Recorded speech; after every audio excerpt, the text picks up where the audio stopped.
travel channel. My name is Chinita and I am a solo traveler.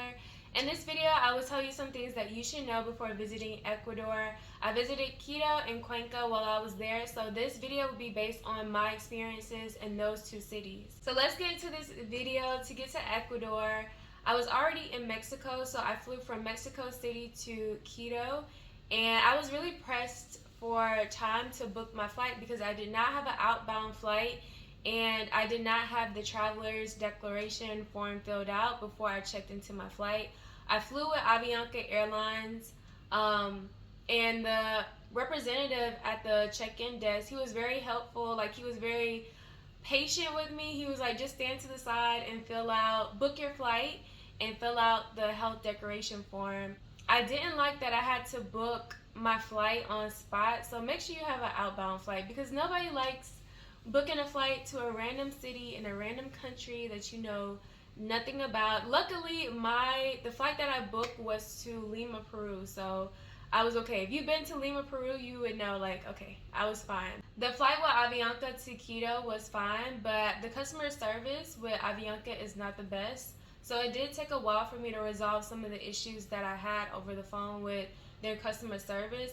And that's also why I was upset that I had to book my flight on the spot, because I ended up booking with Avianca and I knew that I didn't want to book with them again, but I just kind of like just booked because I didn't know about any other airlines, so I just booked with Avianca again. So I'm from the United States, so I did not have to apply for a visa. You are allowed to visit Ecuador for 90 days. I was there for 2 months. Uber was my main transportation while visiting Ecuador. When I went to Cuenca, I did have to use the taxi because they don't have Uber in Cuenca. But in regards to Uber, I had great experiences with the Uber drivers.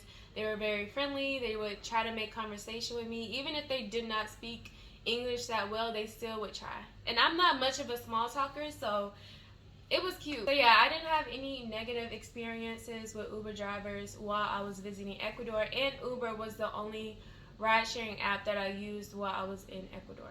For my phone service, I used Movistar. I went to the mall to register my phone and get a new SIM card. The first thing that they will ask you for is your passport. They need your passport to register you for a SIM card.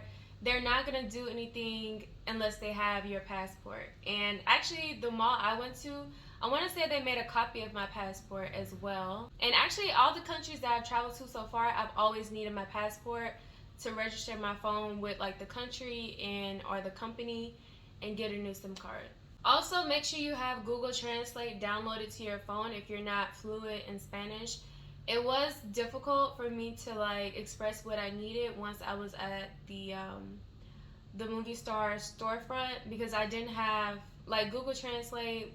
It wasn't downloaded, and also I didn't know how to connect to the Wi-Fi at the mall. So I wish I would have like had everything either translated in my notes as to like how long I was staying in Ecuador and what type of phone service I wanted to get. Most of the time you go by gigabytes and you'll use WhatsApp to like make calls and text people to communicate with people.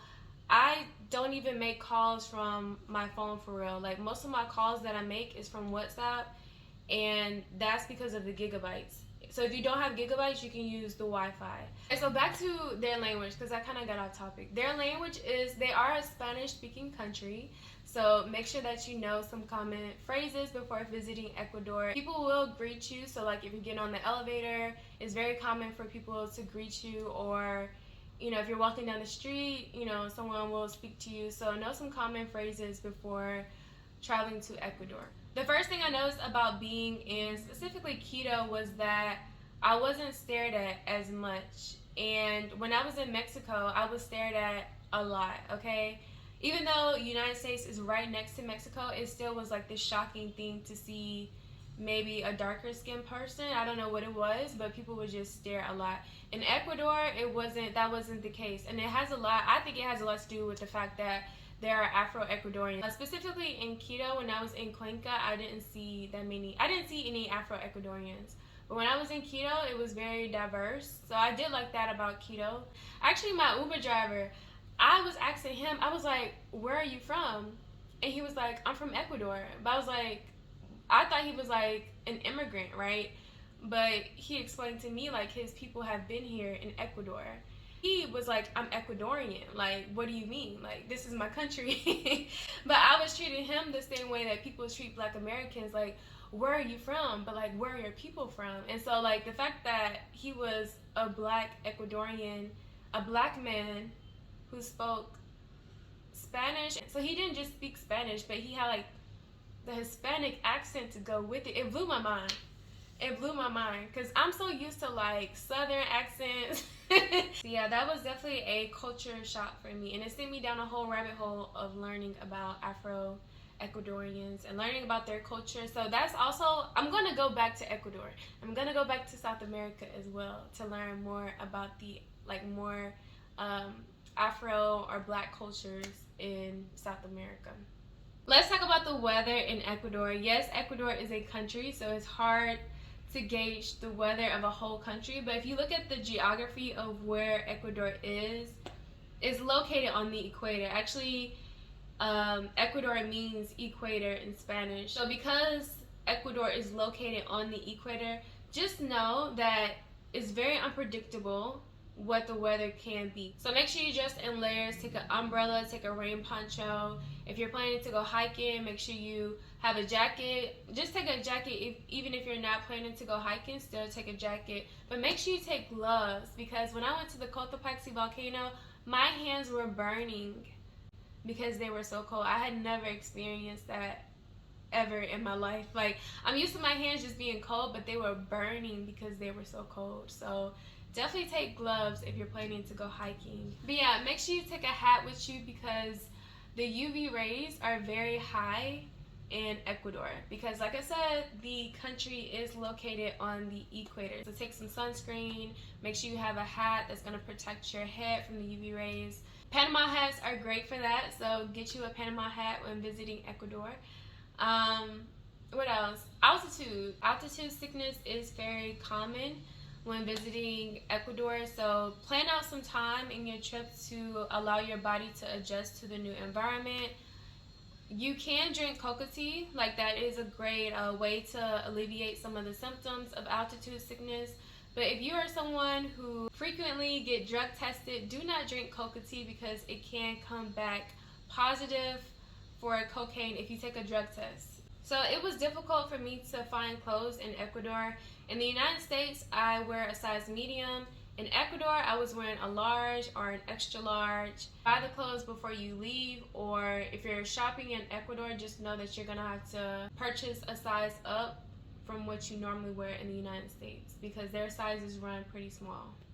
I did feel safe while visiting Ecuador, but still be mindful of walking around at night and beware of pickpocketers, which happens all around the world, but just be mindful of pickpocketers while visiting Ecuador.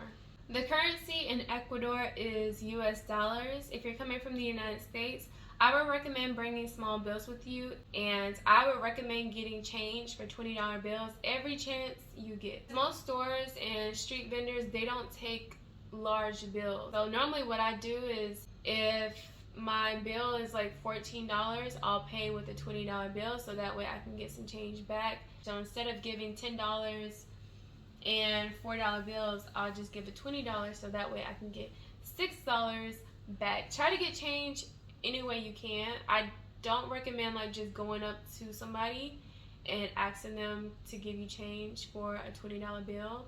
It's best to get change through paying a bill that you already need to pay. I really enjoyed the food in Ecuador. In my previous video, I showed some of the foods that I ate while I was visiting Ecuador. I ate a lot of pork, and I normally don't eat pork like that, but that pork was good. Their pork was really good. The pork frittata was really good. But the main attraction in Ecuador is cacao, so no visit to Ecuador is complete without going to a chocolate tasting. Or if you can go to a cacao farm, that would be even better, because then you can see the production process of how they go from the cacao bean to a chocolate bar. Shocking to me was how Ecuadorians eat their fries. They eat mayonnaise with their fries. That was very different to me. I love sauces. I don't like mayonnaise like that. Like, I don't like mayonnaise like that to eat it with my fries. So when you go to a restaurant and you order fries, they'll give you one packet of mayonnaise and 1 packet of ketchup. Actually, that's wrong because when I was at Johnny Rockets, they gave me a whole bottle of mayonnaise. So it's something that's really popular.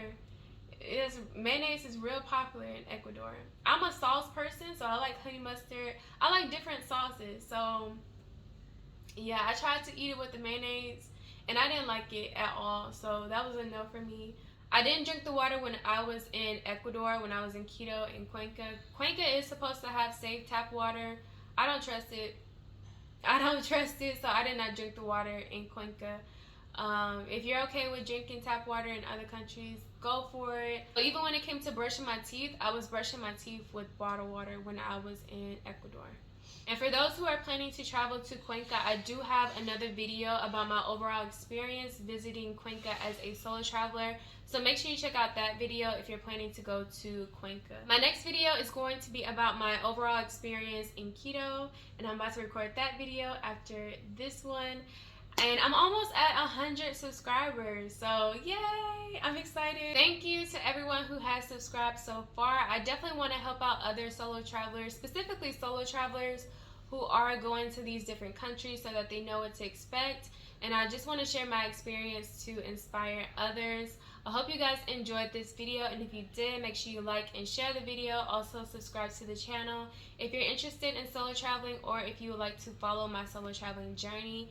Thank you guys for watching, and I will see you in the next video.